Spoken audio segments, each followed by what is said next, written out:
হয়, আমি দেখিবলৈ পাইছোঁ যে যোৱা সময়ছোৱাত আমাৰ অসম বিধানসভাত 25 নৱেম্বৰৰ পৰা আমি দেখিবলৈ পাইছোঁ যে তাতে মানে বিধানসভা মানে এছেম্বলি হৈ আছিলে। তাতে যিখিনি মন্ত্ৰীসভা আছে, কেবিনেট মন্ত্ৰীসকল, তেওঁলোকে এটা মানে আমি দেখিবলৈ পাইছোঁ, এটা নটিচ বা ইনফৰমেশ্যন হিচাপে পাইছোঁ যে তাতে লিখা আছে যে স্পষ্টকৈ যে 6 উন্নত জনগোষ্ঠীবিলাকক ST প্ৰদান কৰাৰ মানে এটা মানে তেওঁলোকে কেবিনেটত পাছ কৰিছে বিল।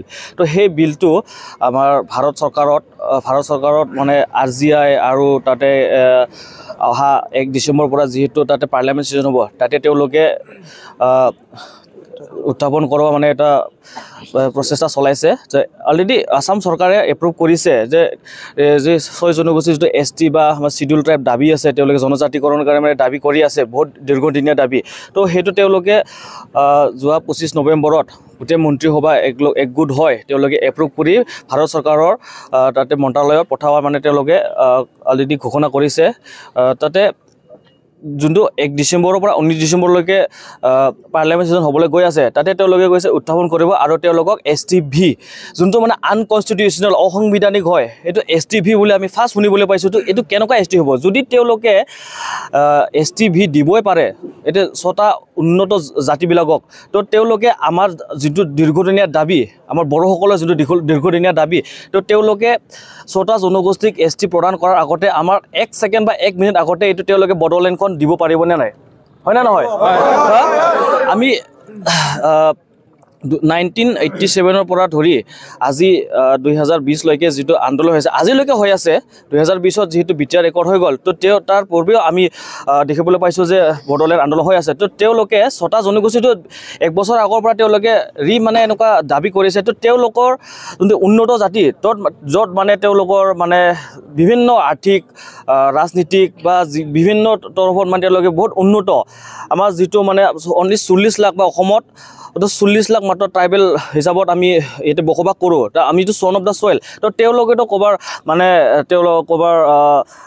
বেলেগ ষ্টেট বা বেলেগ কিবাৰ পৰা আহি তেওঁলোকক এই সময়ত ব্ৰিটিছ যেতিয়ালৈকে এতিয়া দখল কৰিছে, সেই সময়ত তেওঁলোকক কাম কৰিবলৈ অনা তেওঁলোকে হৈছে। তো তেওঁলোকক কেনেকুৱা ST প্ৰদান কৰিব, য'ত মানে তেওঁলোকৰ পূৰা তেওঁলোকৰ পপুলেশ্যন হিচাপতে চাওক বা শিক্ষাগত অৰ্হতা বিভিন্ন ক্ষেত্ৰত বা আৰ্থিক অৰ্হতাতে চাওক তেওঁলোকক বহুত উন্নত হয়।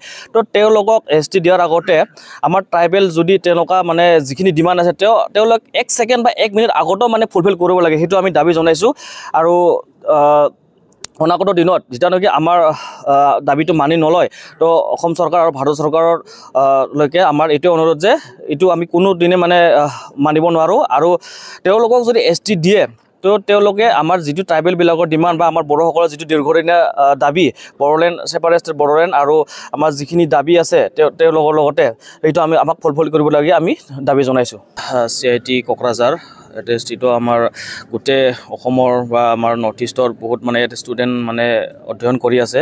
তেওঁলোক মানে বিভিন্ন ট্ৰাইবত আছে, ট্ৰাইবেলে হয়। গোটেইখিনি আমি একলগ লৈ আমি আমাৰ যোনটো 6টা জনগোষ্ঠীক মানে জনজাতিকৰণ প্ৰদান কৰা, এইটো মানে হিমন্ত বিশ্ব শৰ্মাৰ নেতৃত্বত যিটো মানে সেইদিনাখন 25 বা 26 নৱেম্বৰত এটা মন্ত্ৰীসভাত তেওঁলোকে এপ্ৰুভ কৰাৰ মানে এটা সিদ্ধান্ত লৈছে। সেইটো আমি CIT ষ্টুডেণ্টৰ তৰফৰ পৰা অনুৰোধ কৰোঁ যে অতি শীঘ্ৰে এইটো যিটো ডিচিশ্যন লৈছে এইটো উইথড্ৰ কৰিব লাগে। আৰু আমাৰ এইটো অনুৰোধ যে আপোনালোকে যদি সেইটো মানে উইথড্ৰ নকৰে, তো আমি পথত ওলাবৰ কাৰণে আপোনালোকে ভয়াৱহ পৰিস্থিতিৰ সন্মুখীন হ'বলৈ সাজু থাকক, এইটোৱে আমাৰ পৰা অনুৰোধ।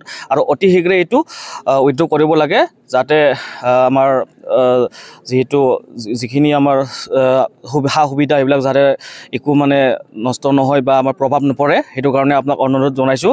আৰু STV বুলি কোনো কনষ্টিটিউশ্যনত লিখা নাই যে STV দিব পাৰে বুলি, এইটো টোটেলি আনকনষ্টিটিউশ্যনেল। আৰু যিখিনি 6টা জনগোষ্ঠী জনজাতিকৰণ দাবী কৰি আছে তেওঁলোকে ভালকৈ বুজি লোৱাটো ভাল। এইটো ৰাজনীতি এটা খেলত আপোনালোকে চামিল হ'ব নালাগে। আৰু আমি যিখিনি জনজাতি হিচাপত আমি এতিয়া বসবাস কৰি আছোঁ অসমত, এইটো আমি কোনো পধ্য হ'ব নিদিওঁ। লাগিলে আমি জান দি দিম, কেতিয়াও আমি জনজাতি 6টা উন্নত জাতিবিলাকক আমি জনজাতিকৰণ হ'বলৈ কেতিয়াও নিদিওঁ। তো সেইটো আমাৰ পৰা দাবী জনালে। জয় বড়োহাৰিণী, জয় বড়োহাৰিণী।